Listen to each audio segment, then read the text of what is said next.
Hello and welcome back to Casual Gastronomy, where today it is the second day of spring, and that means that it is finally mango season. Now, I love mangoes and they are finally starting to pop up in the grocery stores, and we are also craving some boba. So we decided that we would make a lavender blue oat milk bubble tea with a black sugar boba and mango puree with a whipped cheese topping. This is actually the first drink that we've ever made on Casual Gastronomy, and we were inspired to make this because of our favorite bubble tea spot in the city, Bingo Tea. But before we get started, we're gonna head over to Bingo and take you guys with us. Before we get started, don't forget to hit that like button and subscribe, please and thank you. Let's go. Bingo Tea is located in Chicago's Chinatown. Tucked away in one of the dense side streets is this little shop with a playful interior and very solid bubble tea. The tapioca pearls are not too soft and not too firm. They are, as one might say, just right. They also have a wide variety of fruit teas, classic teas, and smoothies. I always get the peach tea with lychee jelly, and Aaron always gets the classic black. They use fresh fruit in their teas and not just syrup, which is super delicious. Also, they let us use the bathroom whenever we need to, so that earns a special place in our hearts. We're going to begin by preparing our tapioca pearls. To start, measure out 3/4 of a cup of tapioca flour, and then add 1/3 of a cup of water into a nonstick skillet over medium heat, followed by a 1/4 cup of black sugar. You can use muscovado sugar or brown sugar if you can't find black sugar, but we had this Okinawan black sugar left over from our Okinawa soba episode, so that's what we used. Once the sugar is well dissolved into the water, turn the heat off and add 1 tablespoon of tapioca flour into the syrup. Once the tapioca flour is fully incorporated into the syrup, turn the heat back on just until the mixture thickens. Once it begins to thicken, take it off the heat and mix in the rest of the tapioca flour until it's fully incorporated.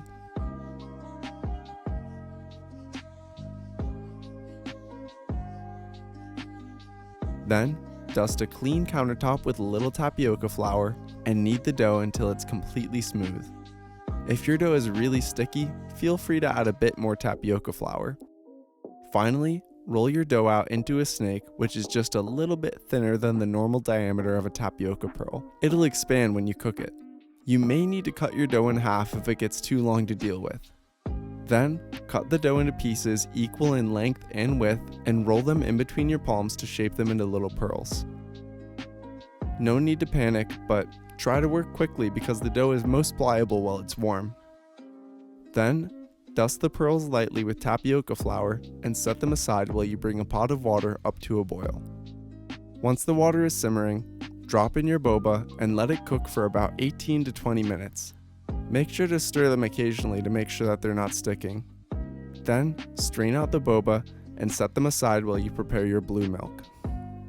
For the blue milk, we're going to begin by heating up 1 cup of oat milk just until it reaches about 175 degrees Fahrenheit, or you can see little wisps of steam on the surface.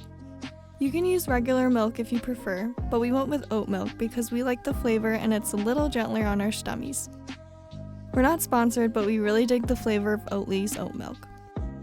Once your milk is up to temperature, remove it from the heat and drop in 7 to 8 dried butterfly pea flowers along with 1.5 teaspoons of edible lavender flowers. You can drop the flowers straight in and scoop them out, but we use this little tea ball to make it easier.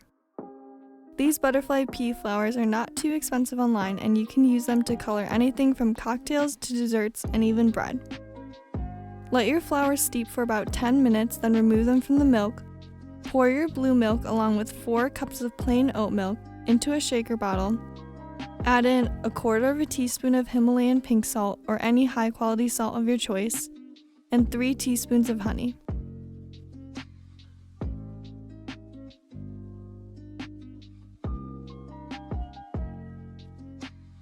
For the cheese foam, we're going to simply add about 2 tablespoons of cream cheese to a large bowl, followed by a 1/4 cup of whipping cream, 3 teaspoons of honey, and a 1/4 teaspoon of Himalayan pink salt.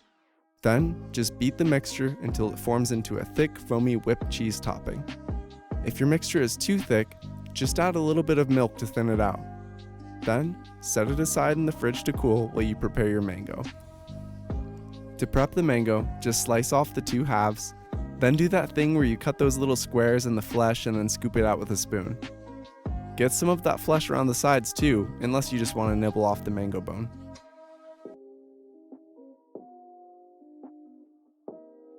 Then, add it into a food processor with the juice of half of a lemon and pulse it just until it's finely minced but still a little chunky. Then, remove it and set it aside while we finish off our boba. Now add in about 1 tablespoon of our black sugar to a nonstick skillet over low heat. Once the sugar begins to warm up, add in a splash of water and then add in your boba and stir just until it's fully melted and incorporated. Finally, add your boba to a glass, then add in a scoop of our minced mango, then pour over some of our blue lavender milk, leaving about 1/2 inch for the cheese foam. Top the tea off with a little bit of our cheese foam and a few lavender flowers for garnish, and that's it.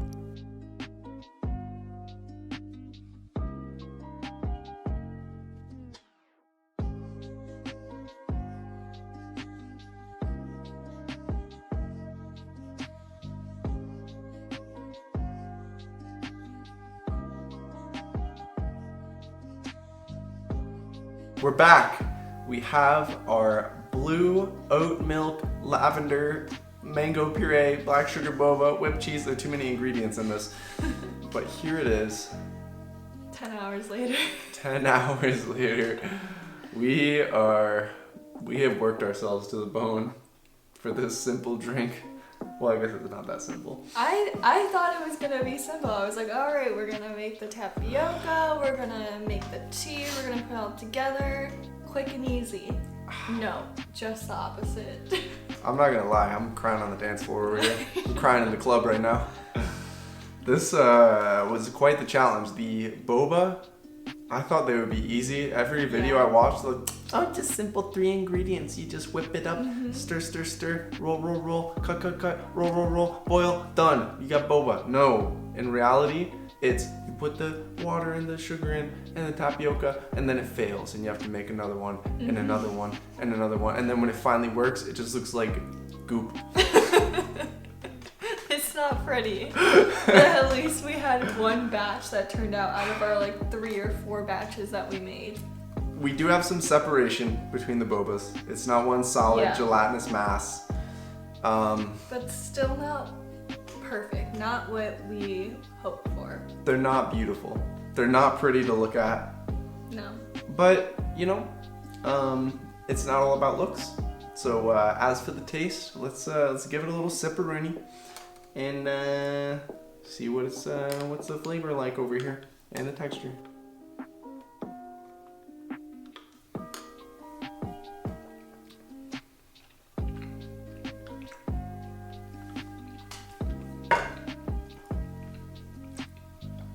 Okay, that's not bad actually.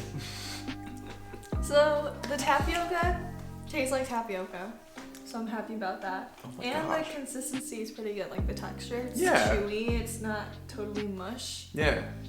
But yeah, still wish they were perfect spheres like we hoped. Very interestingly, the blue oat milk tastes like Fruit Loops. It does, and it smells like it too.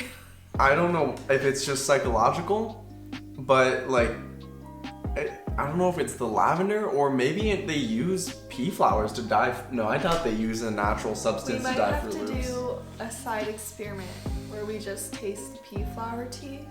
Maybe it tastes, because I've never had it before. Have you had it?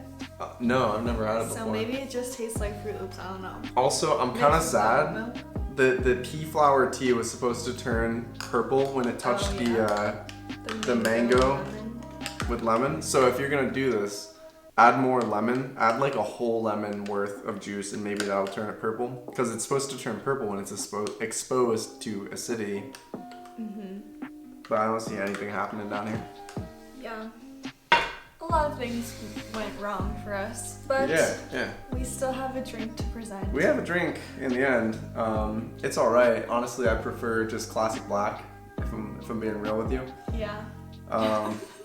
I probably will never make this again in my life. No. I'm just gonna stick to just going to the bubble. I love the bubble tea shop experience, so I don't have a problem with not making it at home ever again. I know. I was sort of hoping like this would turn out really easy, and I'm like, wow, we have an excuse to just make our own bubble tea at home. It'll be fun, you know. I know. Bonding experience, and then now it's like, no, we're just gonna keep going to bingo tea every time. Depressing. Now I have to drive an hour every week to get my bubble tea. Also, the kitchen is destroyed. Absolutely. You guys don't want to see That it. tapioca So flour, bad. I swear, like you put a little teaspoon in, and it just And it flies everywhere. it goes. Poof. It's like a big nuclear mushroom cloud of There was tapioca a flour. flour bomb that went off in the kitchen. So even after our drink is done, we still have like 5 hours of cleaning to do. So True. Yeah, this is the true cost of bubble tea.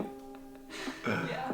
Well, guys, that's all we got for you. We're over here losing our mental health for you, so I really hope that you like this. I'm going crazy. If you like watching us suffer, hit that subscribe button. There will be plenty more suffering in the future. I'm starting to laugh like a little bit, like half crazy over here. You know when it's like 3 a.m. and you get like a little like just It's what do you call witching it? hour. Yeah, the witching hour. Before this derails any further, we love you guys. Thank you for all your support. Don't forget to tip us if you're using the Brave browser. We'll see you next time. Peace.